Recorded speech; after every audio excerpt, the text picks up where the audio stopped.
एवढा सगळा पसारा कशाचा तर तुम्हाला यावरून कळलंच असेल की आम्ही निघालो होतो आज देवदर्शनासाठी. धोंड्याचा महिना असल्यामुळं चला म्हणलं गंगेच्या ठिकाणी जावं, म्हणजे जिथं गंगा आहे तिथं, आणि मग आपण गंगेमध्ये स्नान वगैरे करावं त्यासाठीच निघालात.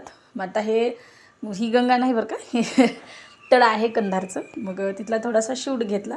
आता आम्ही सगळेजण निघालो होतो, मी, सासूबाई आणि लेकरं, हे सगळेजण आम्ही निघालो होतो. मग आता आम्हाला 2 ठिकाणी जायचं होतं आणि अशी मान्यता आहे आमच्याकडं की ह्या 2 ठिकाणी गेलं म्हणजे ह्या दोन्ही देवांचं दर्शन घेतलं की आपल्याला पंढरपूर घडतं, म्हणजे मिनी पंढरपूरच एक प्रकारे. त्याच्यामुळंच निघालो होतात.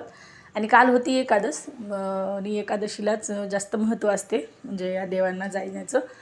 त्यामुळंच आम्ही निघाला होतात. अगदी पंढरपूरचं दर्शन झाल्यासारखं झालं आमचं आणि दिवसच गेला आमचा, कारण जवळपास आम्हाला एक 100-150 किलोमीटर प्रवास करायचा होता. सगळा मिळून 150च्या वरच झाला असेल येणं जाणं पकडलं तर. मग आता इथं निघाला होतात मस्त. आता हे घाटांचे रस्ते आहेत आमच्याकडं. एका ठिकाणी छान असा घाट आहे. आता जे कंधारकर आहेत त्यांना माहिती असताले हे रस्ते म्हणजे कुठले आहेत काय नाही ते. छान असा प्रवास होता आमचा. आणि त्यातल्या त्यात कालचं वातावरणही खूप छान होतं. एवढं असं काही गरम होत नव्हतं, थंड वातावरण होतं, कारण 2 दिवसाखालीच पाऊस पडला होता. त्याचा काही एवढा परिणाम नाही, पण वातावरण म्हणजे काल आभाळ असल्यामुळंच थंड होतं. त्यानंतर आता तुम्ही वर तिथं बोर्ड वाचलाच असेल. मग आम्ही आलो होतो पेंडू या ठिकाणी. मग इथं निवृत्तीनाथाचं मंदिर आहे महाराजांचं. आता आधीच्या एका व्हिडिओमध्ये मी दाखवलं आहे, तेव्हा आम्ही आरवाडी गेलो होतो. तेव्हा काही एवढी अशी गर्दी नसते. मग तेव्हा मी तिकडं माहेरी होते त्यावेळी गेले होते. तिथलाही व्हिडिओ मी आपल्या चॅनलवरती टाकला आहे, तो तुम्ही नक्की जाऊन पहा.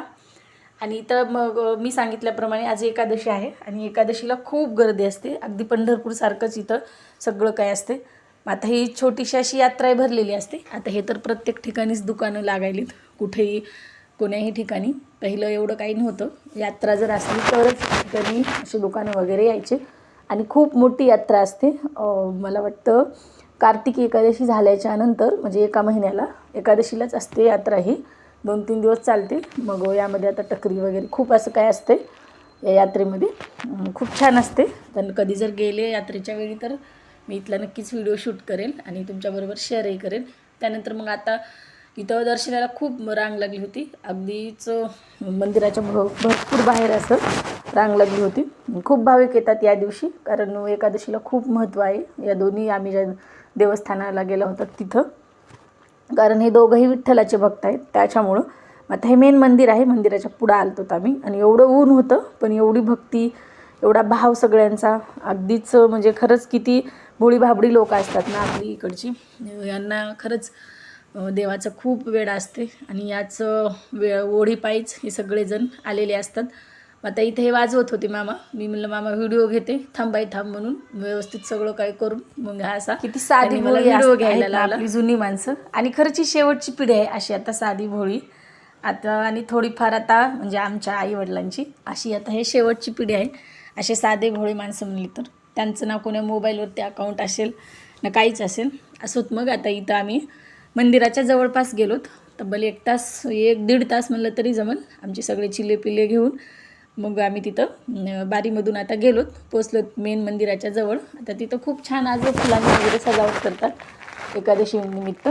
मग तिथं गेल्याच्या नंतर आता मध्ये यायलाही आम्हाला बराच वेळ लागला, कारण बारीच होती तेवढी गर्दी खूप होती. खरंच खूप भाविक येतात या दिवशी दोन्हीकडेही. आता पुढं कुठं जाणार आहात तेही तुम्ही पहा आणि त्यासाठी व्हिडिओ शेवटपर्यंत पहा. आणि आपल्या जर व्हिडिओ तुम्हाला आवडत असतील तर आपल्या चॅनलला नक्की सबस्क्राईब करा.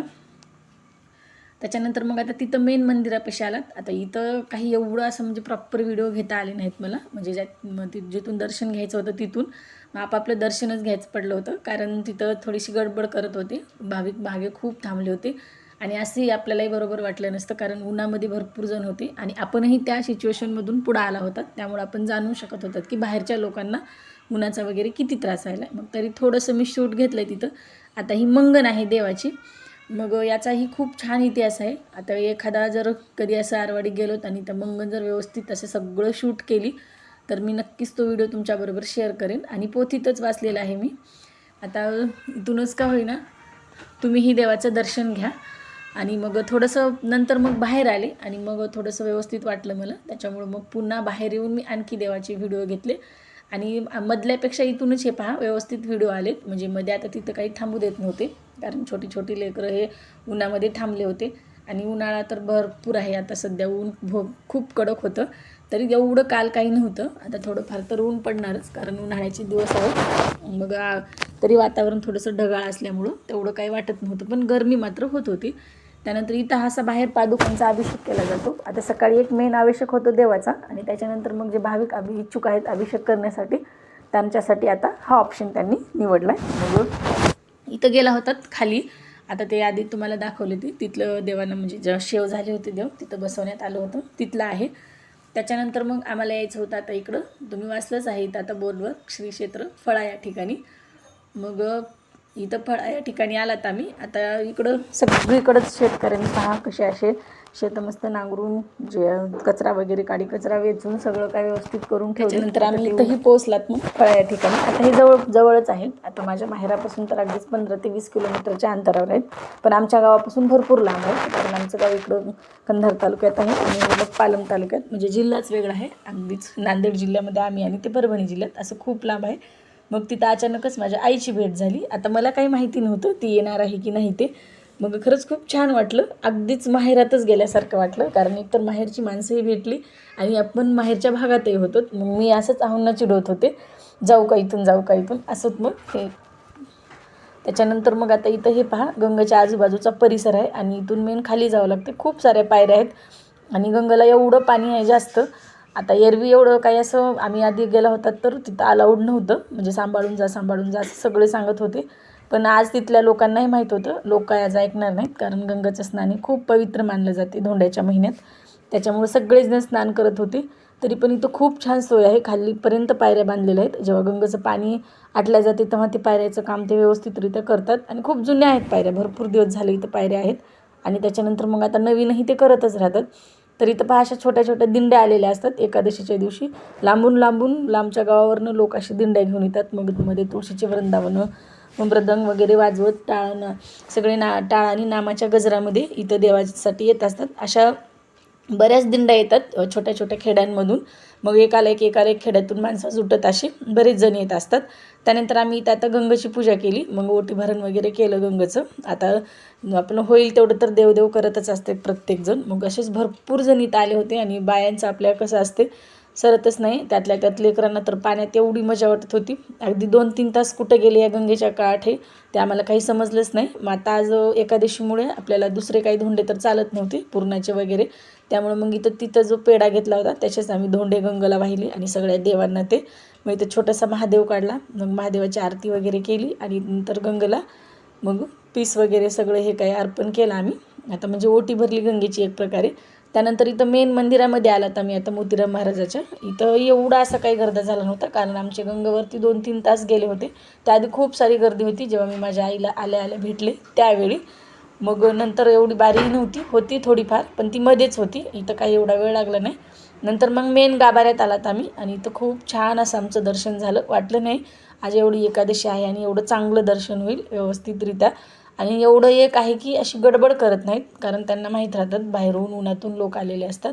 तरी थोडंफार आपणच आपल्या मनानं समजून घ्यायचं आणि पुढं निघायचं. तरी मी प्रॉपर असे इथे व्हिडिओ शूट केलेत, कारण इथं थोडासा वेळ झाला होता. एवढे म्हणजे जवळपास 3:30-4 वाजले होते, आणि एवढे बाहेर लोकही नव्हते, त्याच्यामुळे ते एवढी काही तिथं गडबड करत नव्हते.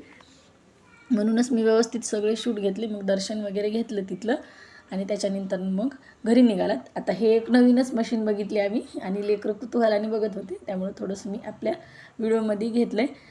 मग त्याच्यानंतर असा झाला आमचा प्रवास. आता पुढं एका मंदिरात गेला होता, त्याचा व्हिडिओ उद्या येईल. तोपर्यंत बाय.